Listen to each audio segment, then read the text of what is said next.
Hey y'all, greetings from sunny United Kingdom. It's a time of change at the moment as I relocate from Los Angeles and our Winslow and Frankfurt offices prepare their move into the new digs over the next coming months. That means that this quarter of ISC may be a little different, a little more run and gun than usual, recording from wherever we can week to week, whether that's our old Winslow office you're already familiar with, sticking our heads into the currently under construction new offices here in Manchester, or even my new flat that's currently filled with half-constructed IKEA furniture. Yes, it's an exciting time for ISC and for Cloud Imperium Games as a whole as we continue to grow.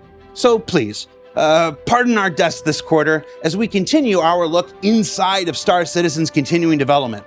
And we're going to start things off this new quarter and this new year of the show with a brief look at a presentation given recently by our own Forrest Steffen to directors, detailing an evolution of our wear and biome systems we want to put forward into development later this year.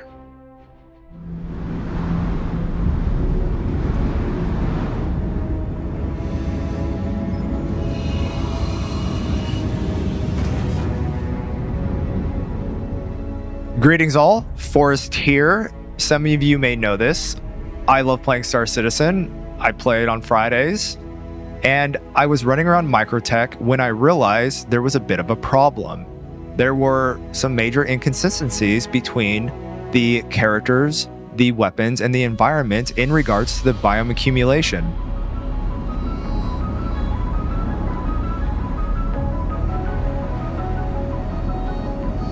So I tried to come up with a solution, and then I put together a presentation. Because before we decide to work on a feature of any kind, it is important to make certain we're all on the same page.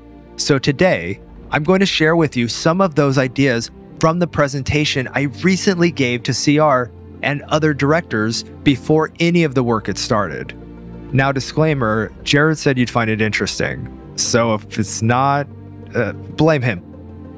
So for those of you who don't know, biome is weather and accumulation is the effect that that weather has on the materials. So if a character walks into a biome, that character's shader will reflect the weather. Simply put, if you walk out in the rain, you're gonna get wet.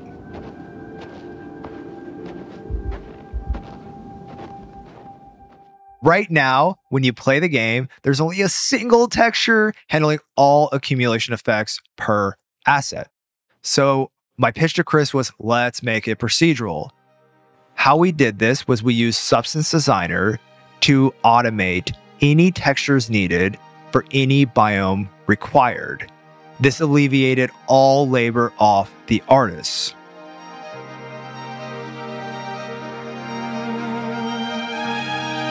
So look, when you have a bunch of people creating the same thing, you're going to have different results because we all see things differently. Doing this procedurally solves the visual inconsistencies of biome accumulation. And of course, with graphic support, it's going to be even better.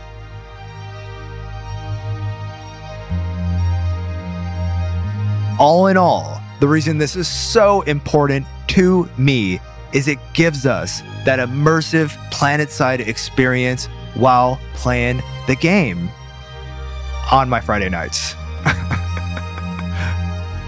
Wear and biome accumulation are essential elements in creating a universe that feels simultaneously alive and lived in with its expected and anticipated effects on players, buildings, and vehicles alike. And up next, the teams have been busy while we were away, so let's check in with the AI and EU sandbox teams in this week's Sprint Report.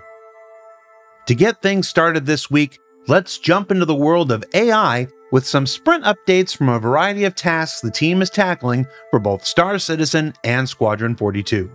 Up first is a collision resolver. Now currently in the claustrophobic corridors of a ship or station, NPCs will often have no collision so that they can get to where they're going relatively unimpeded. But nobody wants characters just walking through other characters. So the collision resolver is a new system currently in development that will temporarily shrink the physics bubble of AI and change to the relevant animations allowing them to pass through many situations they currently cannot. In addition, missions that require AI to come down from orbit and either deliver or pick up the player or goods often follow the terrain just a little too precisely, bouncing needlessly up and down over obstacles far, far below it, making it look, well, just janky as heck. So the AI flight path system is getting new features that allow for both local and look-ahead searches to determine not just safe altitudes that they can reach their destinations with, but also fly a more smooth and natural motion than ever before. This system can also potentially be used to allow NPCs to determine their own landing spots, using many of the same size and shape and availability judgments the players themselves have to use.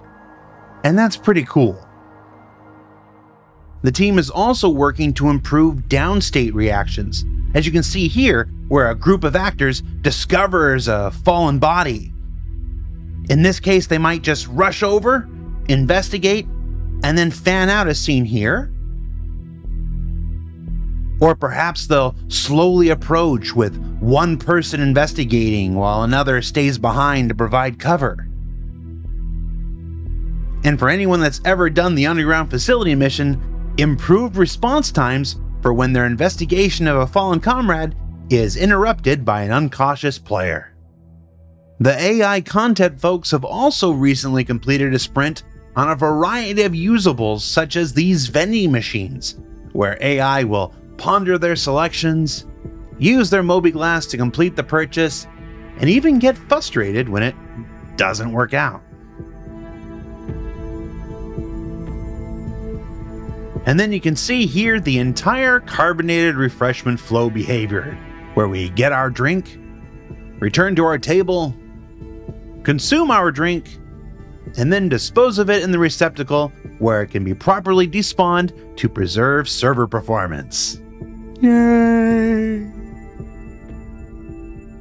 And before we move on, let's go back to that failed reaction from before and see if we can really get inside the head of our AI in this exact moment. Alright, let's see. Think I'll go for a peach flavor today. Make my payment. Oi! What gives? Hello, Mr. Machine Man.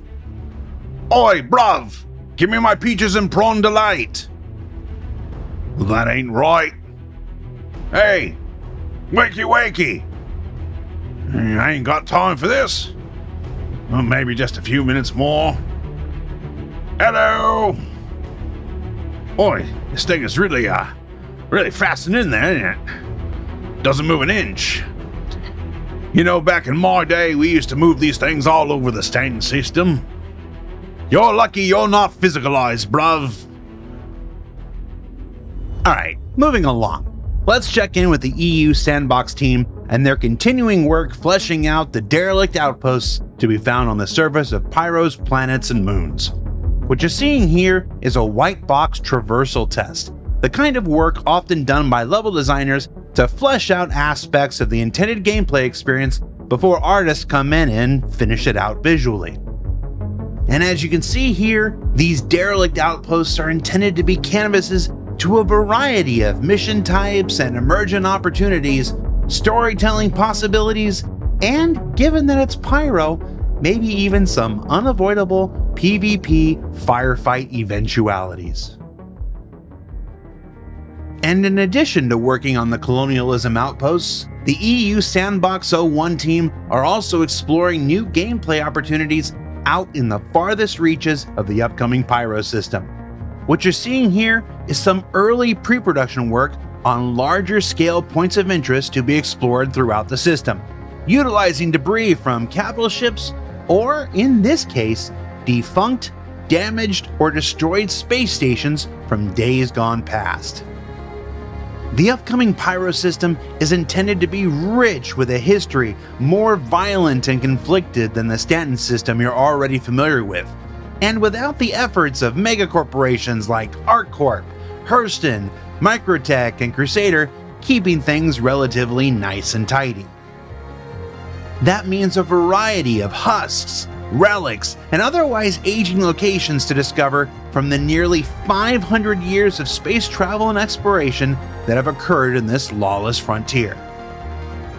This also includes variations with pre-existing pathing solutions intended to guide players safely to their destination through a damaging or otherwise dangerous array of obstacles, not unlike the famous coil from Squadron 42.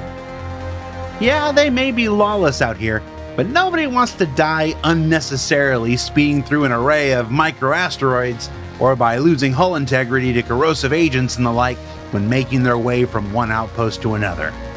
They're outlaws, but nobody likes a bad road trip.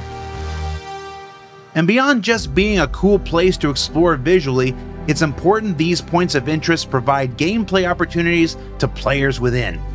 As the mission system spawns its myriad of mission types to explore, collect, attack, rescue, salvage, repair, and more, we also want to create environments that provide compelling reasons to leave your larger ships at the outskirts, safe from the dangers within, where a smaller craft would be perhaps a more tactically sound solution.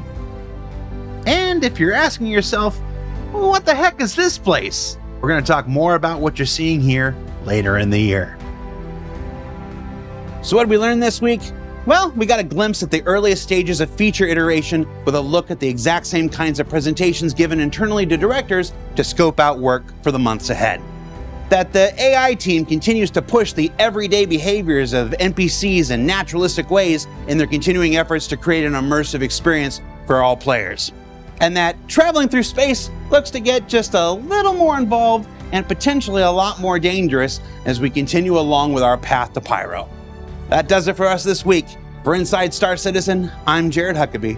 We'll see you all next week.